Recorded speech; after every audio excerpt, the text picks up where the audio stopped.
Hey, good day everyone, and welcome to another episode of Andrew's Life. On this video, I will be driving through the town of Haynesville, Alabama. Haynesville, Alabama is located in the Black Belt region of the state of Alabama. It is located 28 minutes away from Montgomery. The population here is 829 people, and it has been losing people at a rate of 16.7% as of the 2020 census.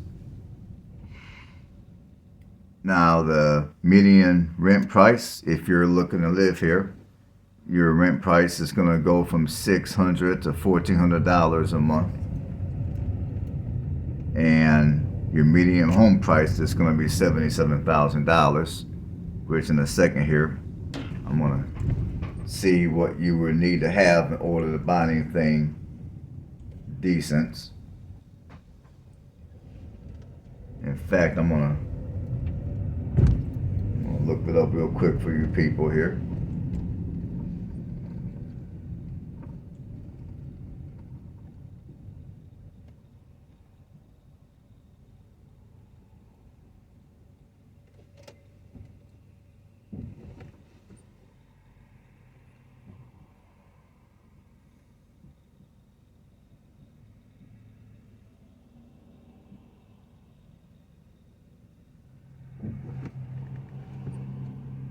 I mean, right now there's only a couple of homes in town that are for. No, there's one. Well, there's a total of three homes that I know of that's for sale in this town. I mean, two of them I drove by, which will be on this. I mean, I have drove by those houses on this video, but both of those houses are relatively rough. They need a ton of repairs and all that type of stuff. So unless you're handy, I wouldn't recommend buying them anyhow. But there's another home for sale. I mean, really, it's an old church, and I did drive by it on my video. I mean, they're asking $99,000, and it comes with 1.54 acres.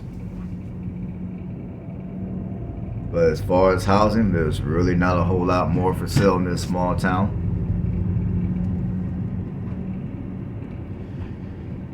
Now, as far as it goes for crime, when it comes to violent crime, it's 85% above the national average.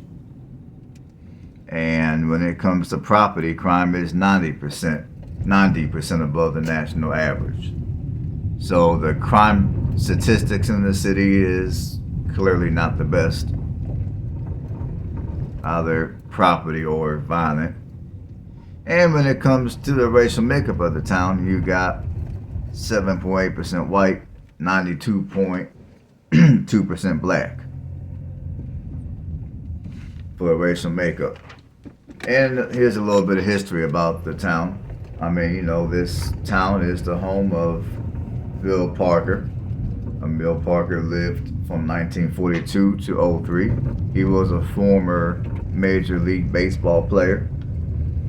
Then you got Ruth Reese that also lived here from 1921 to 1990. He was a civil rights activist and a singer. Ben Wallace, who was a former NBA player. And basically, when it comes to the population of this town has been losing people the last two censuses.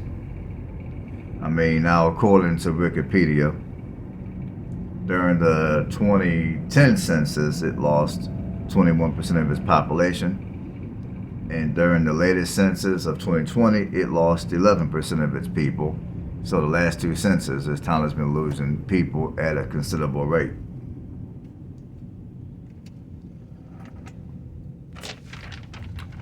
Now I would say one thing that's going good for this small town is the fact that it's not too far away from Montgomery. So I guess for those of you that want to live a small town life, but don't necessarily have a lot of money for housing or land, like maybe you're out here and you want to get away from the big city, you want to maybe find somewhere to homestead to where you have a lengthy growing season, and also to where you can buy land for a relatively low price. Now, if that's you, then although although the crime data here is not the best, I mean, come here, check it out for yourself. I mean, there is, like I said, there are a few houses here for sale that all come with larger size lots. And now, for me personally, I mean, I'm not going to say this is a bad place to live. I'm going to say that, I mean, this place, I mean, like I said, it's an okay place to live. It's an okay place. I mean, I wouldn't say it's a great place to live, and I'm not going to say that it's terrible. I'm going to just say that it's an okay place. I mean, it's a good place to buy some cheap land. And plus, with the growing season in mid-Alabama, I mean, the growing season here is fairly long. I mean, you have a good, I would say, 8 months, give or take, to where you can grow whatever it is you're wanting to grow. So I would say that's another good thing going for many of these small southern towns.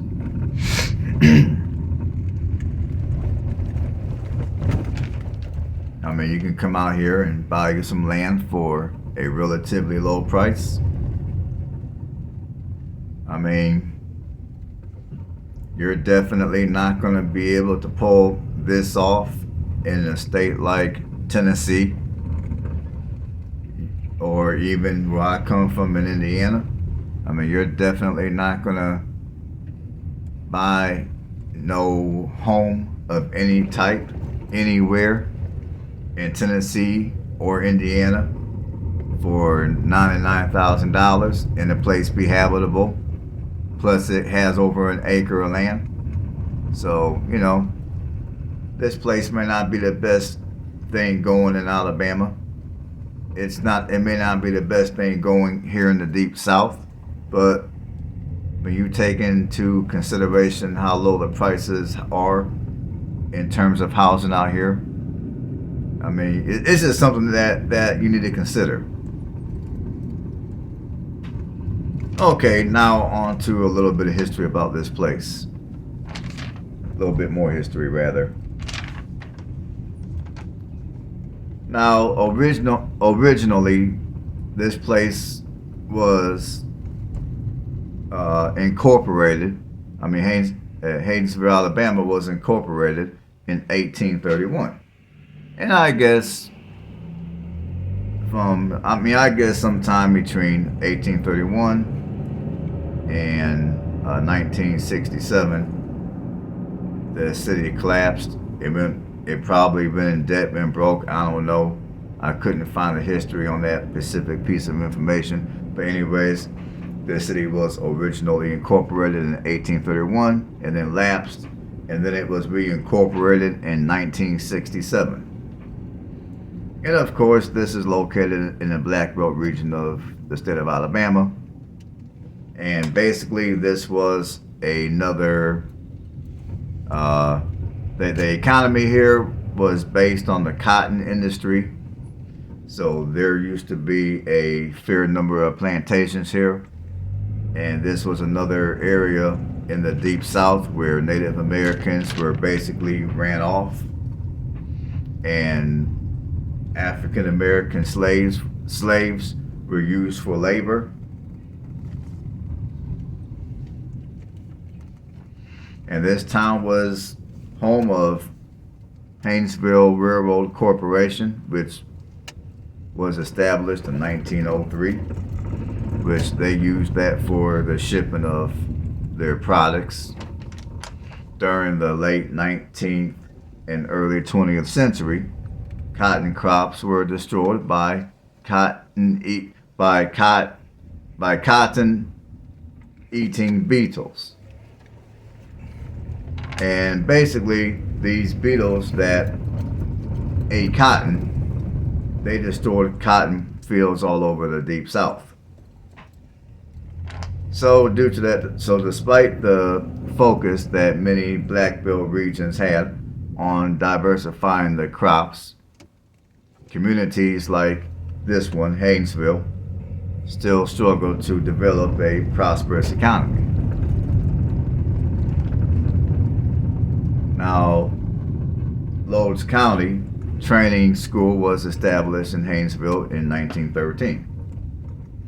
So they established that school most likely to train people up on skills that would be beneficial moving forward in the 20th century. Now, this town does have some history in concerns to civil rights as well. Now, there's a whole bunch of history about the civil rights in Wikipedia. I'm not gonna read everything here on this video because it'll make the video way too long. So I'll just give you some of it. Now, as of spring of 1965, this majority black county had no registered black voters. So despite the fact that Lowndes County was predominantly black, there were no black voters, and that was primarily due to the Alabama Constitution.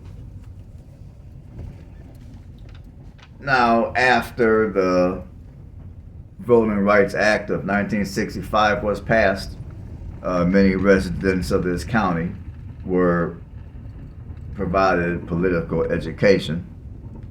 I mean, like, meaning like how to vote, why to vote, and some of what issues are going on, and things like that.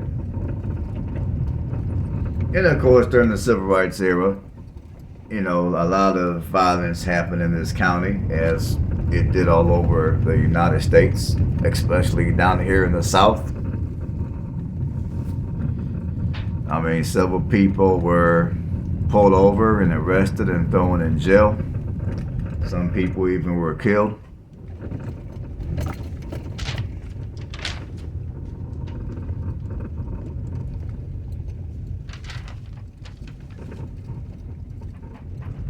So that's a little bit of history about this town.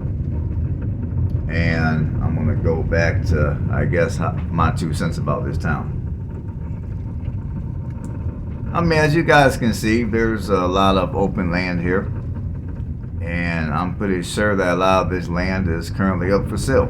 Some of it's on the market, some of it isn't listed on the market. Some of it you can probably go to the Facebook Marketplace or Craigslist, or you could probably go to some other website that will list real estate that's up for sale.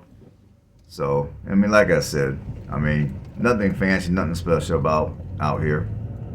I mean, this place does have a lot of poverty.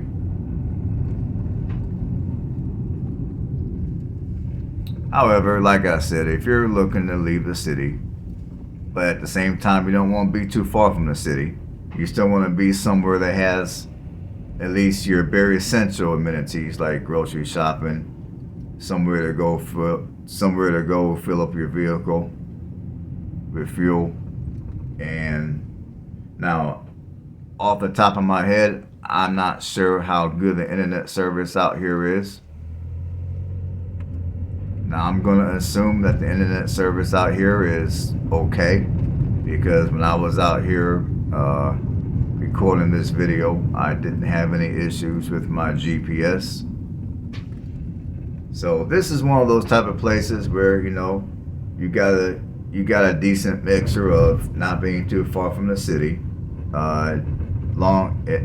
decent climate, long growing season, not too far from basic amenities, and I'm going to assume that the internet service out here is at least half decent for those of you that work from home and you need good internet service. Alright folks, I'm about to jump off, and I'm going to let you guys enjoy the rest of the video. So, if you like what you see, give the video a thumbs up, help with the YouTube algorithm. If you haven't subscribed to the channel, consider doing that, because I will be making a lot of new videos here. I will be doing a lot more traveling. So until next time, everyone have a blessed one, and I will see you guys on the next one.